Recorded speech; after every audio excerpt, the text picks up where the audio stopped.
There we go. Hello. I'm so excited that it worked. All right, guys. So I have an idea, and we have 42 people who are watching right now, and so I want to hear your feedback. I've been meaning to launch a podcast for quite some time. Let me tell you why. I don't know about you, but like I'm at the point where I'm Googling like how to grow my business without having to be on a screen because it's just everything, right? That's how we learn these days. It's like everything's on a screen, whether it's micro learning through reels or through webinars or video, it's just everything. And I'm like, I want to create an opportunity for someone like me to learn without having to look at a screen. Yeah. And so I've been playing around with this idea of doing content strategy school for quite some time. And obviously, Randi's like my go-to girl helping my realtors nationwide grow. So we do all of our real estate stuff together. And so me and Randi's episodes would be content strategy school for realtors. So what do you guys think about this? Would you listen to like a 20-minute, 30-minute podcast about upping your content game? Would you listen to that? If y'all say no, this is the moment. This is like, don't make me do it. I think everybody would. I think screen fatigue is a real thing. I have been having like more headaches, and it's like I have a really good day, but the better day I have on screen, the worst day I have the next day. It's like I have screen fatigue, I have a headache, I just feel gross. And so also, I mean, it's also much more effective to just like listen to 20 minutes on a drive than it is to like jump on the screen one more time, right? Well, the yeses are rolling in. Rolling in. Rolling I freaking love in. it. Okay, looks like this is a thing now. Welcome to Content Strategy School for Realtors. Maybe this is the first episode that will be published. Luckily for me, Randi has a badass, is a very seasoned podcast host and has a badass VA team who can help us repurpose our audios to bring more value. Yes. It's original and different. Everyone is doing the same thing. I have this new podcast I'm kind of obsessed with. And it's like an odd obsession because he's very odd and he's not nearly as big as the other big names. But I think that more and more people are going to be looking at less flair and really looking for more data. And I know a lot of you guys follow me because you like the data. You like I want like, give me the tactical, not the theory, give me the nitty gritty. And that also like really inspired me. And he was telling a story, this podcaster, about how his first podcast, it was like him and his buddy, like sitting on their couch, like next to like sharing a mic. And I think that there is like this feeling of like, what if you do it wrong? It's like, well, you're never going to fucking figure it out how to do it right until you start doing it wrong. So we might as well just start. Even for content, like video content, yesterday there was an article that was talking about the fact that the unperfected, professionally shot footage is what's performing better, right? Like I've moved to a little bit of the professional shot, not because I believe that's what has to be put out there, but just logistically for me to like sit down in front of somebody and make it is so much easier. But I saw the stuff your and Jordy's video yesterday that was professional quality, meaning like the video was clearly you guys were seated, but you guys were having a authentic, underproduced conversation. And in my mind, guys, the problem is that we think of quality as like animations and transitions and edits. Like that's not what quality is. The quality of the content, right, of the information being shared, that's the first way we measure quality, right? But it is underproduced, authentic quality that is outperforming overproduced, over animated quality. And so I think that's a really important distinction here as you guys start seeing more of these articles come out of like, well, what's working, like being raw or whatever. But that's what's working. It's underproduced, authentic, quality informational content is what's winning. Otherwise people feel like they're being sold to. Like I loved, you guys should, first of all, follow Randi's agent account right here because that's an account me and Randi share. But second of all, you should follow Randi's personal account. Maybe Randi, next time we'll go live on your personal account, and because I think everyone should see that video. Yeah, we actually shot like 5 of them, and so it's kind of a thing. And it's really fun. Here's a hack for content. She shot 5 of them. If you're an agent watching right now, and she referenced the client and used the client's wrong name, and then decided not to edit it out. That made me my favorite. You're like, what do you think? What Chris will think about this? And Jordy's just straight up like, his name is Charles. Like, what's like? Well, and here's the funny thing: he's not on social media. That was the best part to me. You have editing ability, and you were like, nah, we're cool. we're totally good. We're totally good. And here's the funny thing is he's not even on social media. And then I told him at a showing, I was like, I was talking about you this week and I got your name wrong. And he's like, wait, what? You got my name wrong? So now there's a new joke that his name is Chris and I call him Chris. And Maybe he listens to podcasts. Maybe he'll listen to this on our first ever episode of Content Strategy School for Realtors. Here's one of the biggest hacks when it comes to content.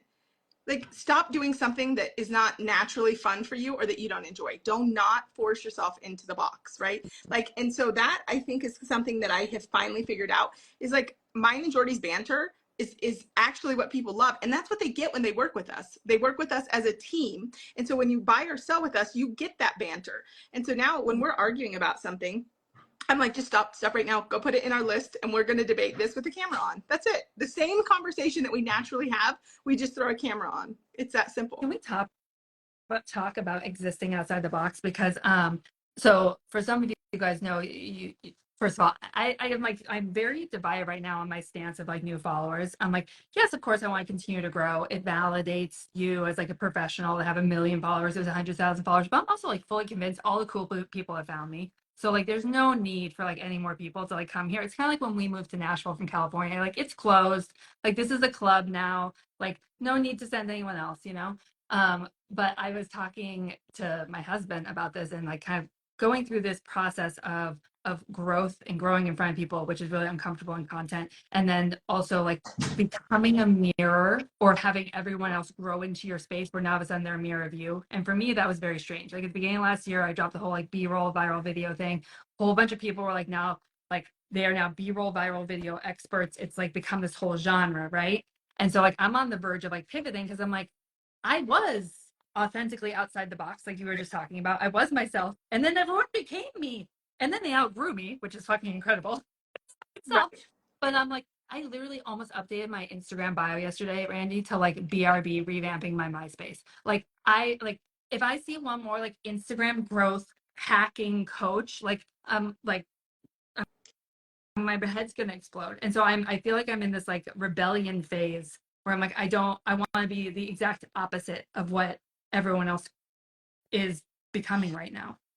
I think the biggest thing is giving ourselves permission, like you said, to have different seasons. And I think that the pressure for especially somebody like you that hits your growth and has your level of following is that you have to continue to be this expectation of what you are. And I think one of the things I admire most is you're like, you know what? Like, I know I taught you to do that for the last year, but I'm kind of over it and I'm pivoting.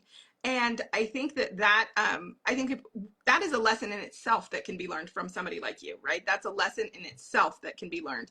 And for me, Lauren, I want to do less with more. And in real estate, how many times do we start down this natural evolution of whatever this invisible ladder is? And it's like, okay, I got to build this. I got to do this. And I'm like, I don't want to do any of that. Like, I want to do less with more. I have no desire to do all of that. Yeah. I think that it does, you just hit the nail on the head. It's giving yourself permission to change. I mean, one of the reasons when I talk to business owners who like, I think that the underlying fear that holds them back, right? Real estate, anyone, right? Is that it's like, well, if I start putting out content as this, like, do I have to stay this? Like, does that mean that I've like pigeonholed myself? And I actually had written a book like years ago and never put out the book because I was like, well, I'm growing. Like I'm not the person I was who wrote this 3 years ago by the time it was done. And so it was like, you know, I had almost like outgrew who I was when I wrote the book. You know who's doing this really well? Do you follow Brad, the realtor? No, I don't think I know who he is. Oh my gosh, you're welcome. Okay, guys. So I will do a viral video of this. But if you're not following back, it's like he is an agent, and we should probably have him on Content Strategy School, totally Real Estate Edition. We will. He's my first interview done. He literally has been going viral. I don't know how long he's been doing content, but it's almost like his friend followed him into a house and was like, "Dude, we need to start sharing video." And he was like, "I'm not." You're looking him up right now. I can tell. I am. It's totally fine.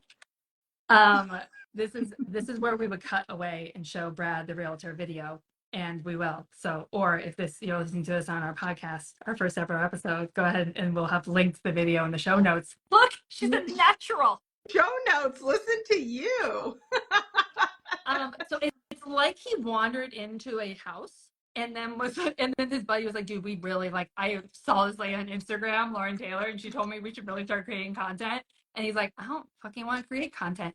It is the most unhinged home showings like that I have seen. And it is incredible. And so he's gone completely against the grain of like what an agent would say when they're Is it the usually one that showing says home. Brad Scott, unprofessional realtor? Oh my God.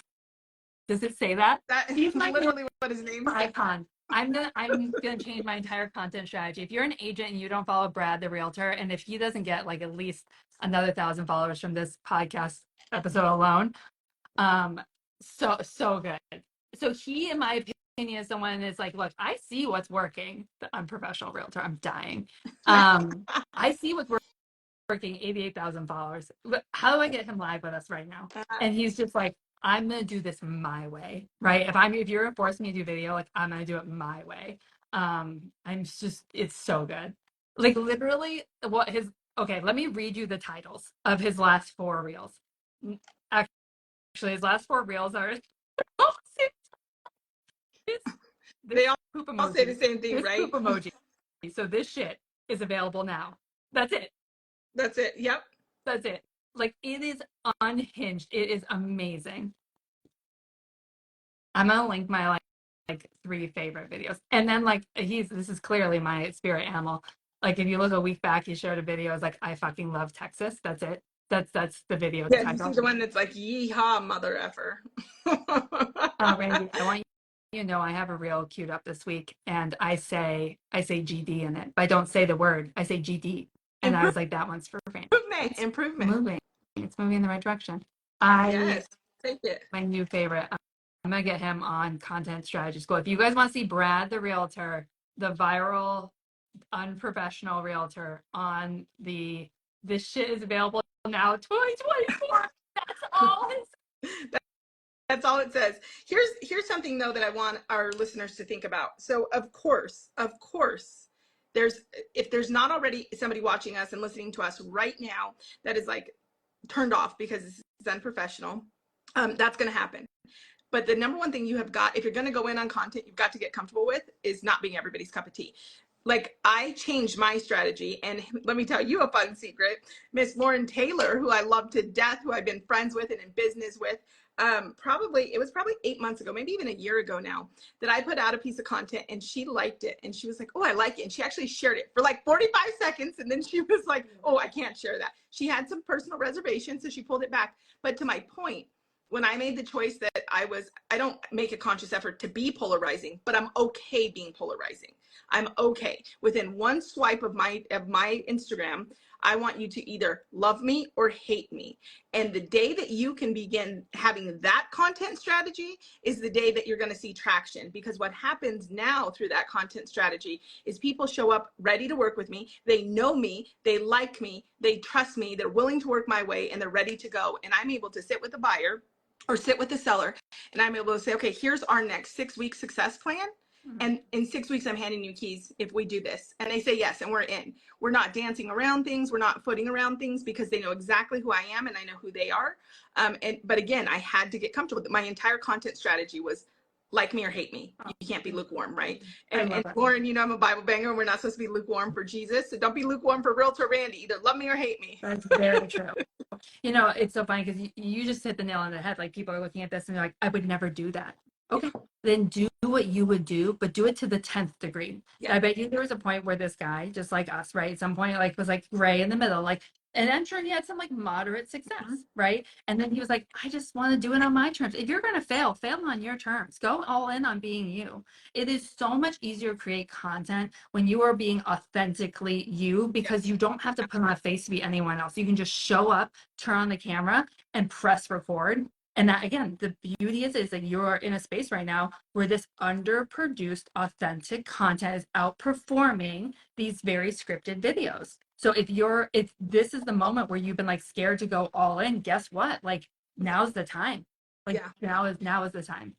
Can we elaborate on something you said where you said like fell out of 10? Yesterday I saw a video that was so powerful to me. And so every night, you know, we have the big farmhouse table that sits 20. And so 18 to 20 of us sit around the table. And every night I ask my entire family, what was your favorite part of your day? That's like my go-to question. Well, I saw a video yesterday and it like, I was like, oh, that is gold. I'm totally doing it. So this girl was sharing that every single day at dinner, her dad asked the kids, what did you fail at today?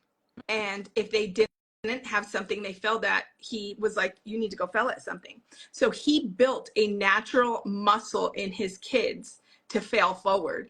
And I was like, that is freaking gold. I'm going to, at least a couple nights a week, I'm going to shift it up to like, what did you fail at today? Like if you didn't fail at something, then you're not trying at something, right? It's like that whole idea too, like you're not scared of failing. You're scared of failing in front of people. Yeah. But there's not one person who has become successful at anything without failing in front of people. It's just not possible. Yeah. Well, the rite of passage. 100%. 100%. So I love this. We're not going to let you fail. Well, you might stumble a little bit. We're not going to let you fail with the content strategy for realtors podcast, right? Shameless plug. Great plug. Hey, if you were not on here new, me and Randy just announced that we're launching a podcast. We're going to be using these audios so you can enjoy them in your car on your drives as you're out showing homes. Content strategy for realtors. We're gonna have amazing guests. I cannot wait. You know what? I want to do an array of guests. I want people who are going viral, but also like I have a lender that we have worked with who literally like sold $10 million in real estate transactions between loans and sales with less than 400 followers. And I think that that's what I would love to focus on too, is that like, this is not the podcast that you listen to get 100,000 followers. Like you actually don't need that. Oh my like what gosh, you need yes. is legit content strategy that builds relationships that like creates commissions. So listen to this. I have an agent that's in Dripping Springs, Texas. Okay. And so she's part of one of my programs, and we were on a call. I was actually doing like an interview to interview her into one of my audiences and introduce her. And so we were talking, and what I love about her is she's an executor, right? She's an absolute executor. Like when she decided she wanted to blog, she went all in and became a blogger. Well, probably about 4 months ago, she told me like, I want to go in on YouTube. Like I want to start building my business on YouTube. So I was asking her, like, what does that look like? And so she shared with me how success has looked on YouTube. And she's like, yeah, I'm up to 83 subscribers. And speaking of failure, like if we've gone all in on something, we put our blood, sweat, and tears into it, especially today when we can all quickly find somebody we know that has 10,000 followers. How quick can we feel like a failure with 83 subscribers, right? That can feel that like a failure. And she kept talking, which she didn't feel like a failure, and she absolutely isn't. But she's like, yeah, and I have closed one deal. And I said, well, hold on, back up.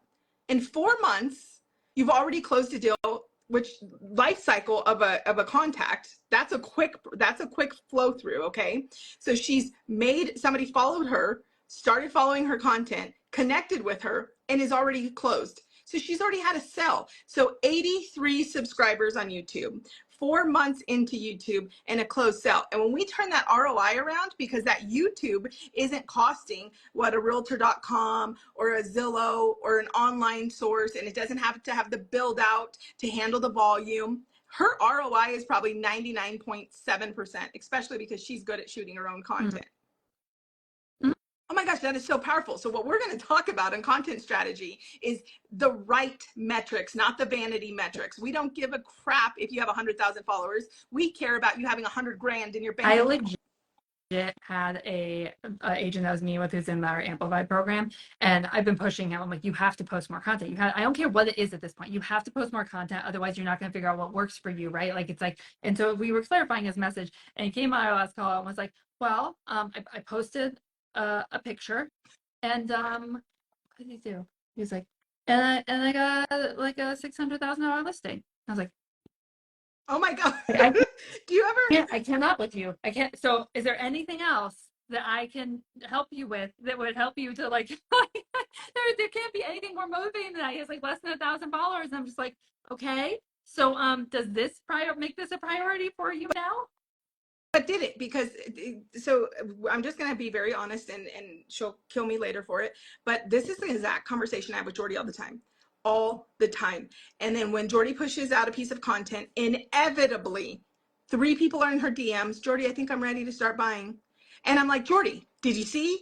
And then she doesn't do it. It takes me 6 more months. So, I mean, all kidding aside, there's obviously a major hurdle for certain people to actually get comfortable and to get committed to doing it. And we're all guilty of doing something that works and then never doing it again. So this is also something that we can dive into, is like, why, when it works, do we not do it a second time? Why do we not rinse and repeat? Well, I'm glad that you brought that up, because you and I were talking about this yesterday. We're talking about how you've overcomplicated your success story, like how you get testimonials and how we share them, right? And like, I feel like there's this pressure of like, if you're not running like a big business, or what is a big business? A big business is sometimes like overly, quite frankly, effing complicated, right? It's like, you don't have these systems and you're not winning. Like, guys, look, I run my system, my entire business off of like 4 like softwares that I primarily use, and like Google Sheets.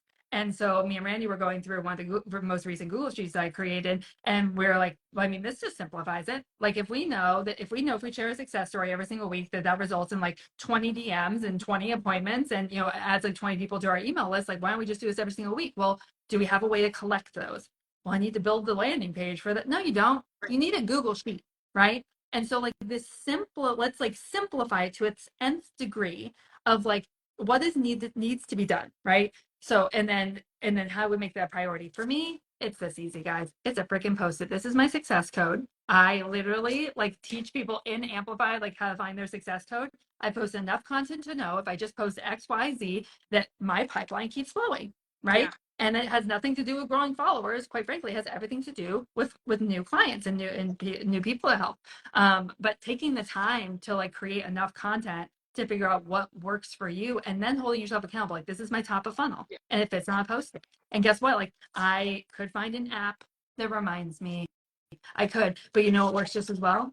This like less than a cent Post-it. And so I literally have Post-its to tell me to slow down my talking. It's that whole idea of like of do it the way that works in your brain, is authentic to you and your business. It doesn't have to look like anyone else's, but it doesn't change the fact that it needs to get done. And so I think everyone is guilty of that. And I think we ebb and flow between it. And if we can just find the thing that works for us and then do that repeatedly over and over again at greater scale, that's what scales your business. Well, 100%. And it's the same thing that we were talking about, even about who we are and how we show up, is the recipe. And this is what I've dubbed it. So we're trademarking it right here. Public record, Randy's trademarking it. But my recipe for success, it changes. My recipe for success changes. So if you've ever coached with me or mentored with me, I coach my agents to win their day, right? Win their day by noon, have a 100-point day. And I have a very outlined recipe of like how they can make it their own and how they can do that. But I'm not at the point in my career where I can actually like run that page and make sure like, okay, I got to do this. I just don't have the time or the bandwidth. I have too much happening. But I did need to identify a handful of key things that I needed to do. So I came up with what's called the 654-3-2-1. It's my recipe, right? I know if I have 6 agent appointments a week, if I have 5 agent database additions, if I send 4 clients to lending, and I have 3 successful days of my power hour with 2 client appointments and 1 event, that's my recipe for success. It actually gives me the potential to have 1,092-point year. So if I suck and I don't make the whole every day, I don't do every week, I have a 1,000-point year. That makes me a $300,000 year, right? It's that simple. So it's like a little hack in my head. Like if I send somebody to lending, noise. That's the thing, is that like, if you know that that's all you have to do, then the next step is realizing the rest is noise. Then nothing else should get done until those things are done. No, you know where the aha comes? So the aha comes is I said to my VA, you hold me responsible for every single day. At the end of the day, ask me for my recipe, right? Just ask me for my numbers, right? So I can tell you what I did. 3 days in, I'm like, I didn't do a damn thing on my recipe, but I worked my butt off. I worked like a 12, and I was like, you know what? There's a problem. Immediate identifier.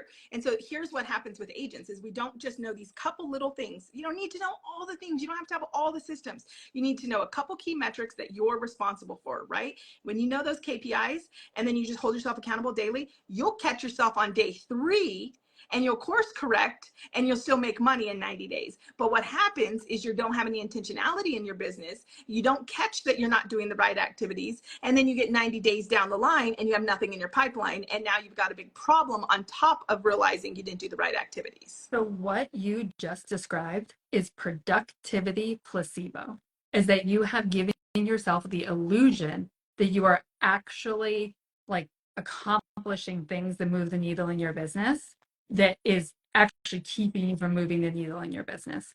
So people who scale their business 2 or 3 times in, you know, 90 days, 6 months, 12 months, is that they refuse to kind of lay victim to the productivity placebo. They are able to tear themselves away from the things that our brain is naturally distracted by, the things that we want to do, until the things that have to be done are done. And so I think that is like a huge issue in the real estate business, right? How many of us like, well, I have to build out my CRM, I have to do this. Guys, I made multiple 6 figures selling lots of houses, and I never actually had a CRM. I did it all through Facebook Messenger, right? I didn't start a CRM until literally probably this year. That is actually working. I hired someone to do it for me because the scale of people coming through Instagram was so much greater than like real estate, right? But like majority of us don't have to do that. Like we think that's the missing piece of the puzzle. What we have to do is get into conversation. What we have to do is pump people through our top of funnel. What we need to do is be out there making sure more people know that we exist, right? So being able to define or to identify, like, is this a productivity placebo, right? Or does this actually move the needle in my business? That is the key to success if you're an entrepreneur or if you're a realtor, and then how you keep yourself focused on things that actually matter. Yeah, 100%. 100%. Well, I'm excited because I think that these are all things that we're going to be able to help our agents that, you know, subscribe to our podcast to dive into and to really get good at. We want to help you be a better executor in your business, right? And my personal mission for 2024 is to help agents do more with less, right? So if you're the agent that is like, every agent has 25 businesses and has like a million things that are happening, and I just want to do more with less because at the end of the day I want more time with my family and I want more money in my bank account. Then you're my match, right? Because that is the goal, to do more with less and be more present with our family. You are in the right place then. Hey guys, me and Randy have a goal of helping 5 agents every single week craft their agent success plan. So if you are someone who you are ready to level up your business, I don't care where your business is. If you're selling 6 figures and you're ready to go 7, if you're selling 100 houses, you're ready to go 200, do us a favor and message Randy's account here, that agent success account, and we will send you over an application where we will review your business plan as a realtor, and we'll give you tips and tricks to be able to level up your businesses. Our agent success plan have helped many of our agents that we have worked with to grow their business multiple 6 figures, spend more time with their family, and really automate the next, like, you know, leveling up of their business. So everyone stay tuned for the podcast release, and thanks for joining us this week on and our cheers to a successful live. Woo! We had a successful live. Cheers. Bye guys. Bye guys.